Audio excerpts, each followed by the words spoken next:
Mr. Speaker, in the spirit of bipartisanship, I yield an hour of our time to my friend and colleague, the gentleman from North Carolina, Mr. Jones, and I ask unanimous consent that he be allowed to control this hour of time.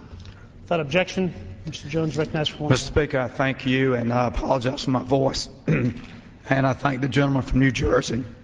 Before I yield time, I want to take just a couple of minutes and remind the House that, yes, we're here today to talk about this Resolution 63, but to remind the House that why we're in Iraq, that is the question. And I want to start my comments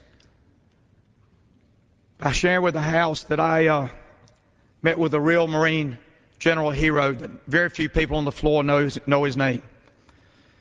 His name is General Gregory Newbold.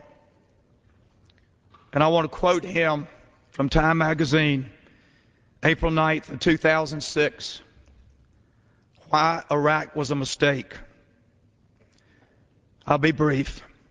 Two senior military officers are known to have challenged Defense Secretary Donald Rumsfeld on the planning of the Iraq War. Army General Eric Shinseki publicly dissented and found himself marginalized. Marine Lieutenant General Greg Newbold, the Pentagon's top operations officer, voiced his objections internally and then retired, in part out of opposition to the war. Here, for the first time, General Newbold goes public with full-throated critique.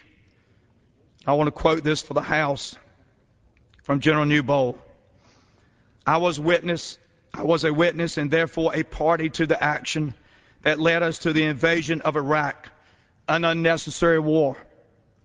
Inside the military family, I made no secret of my view that the zealots' rationale for war made no sense.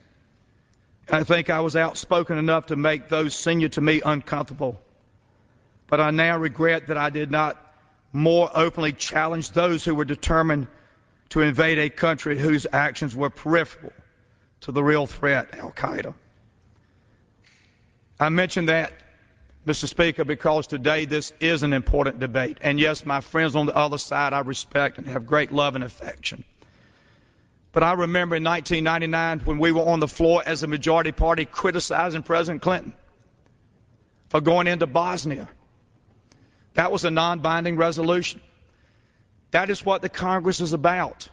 Debate, disagreements, agreement, debate.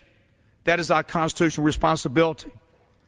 Let me tell you what Karen Hughes, who was speaking for then Governor Bush, who is now President Bush, what she said about the non-binding resolution.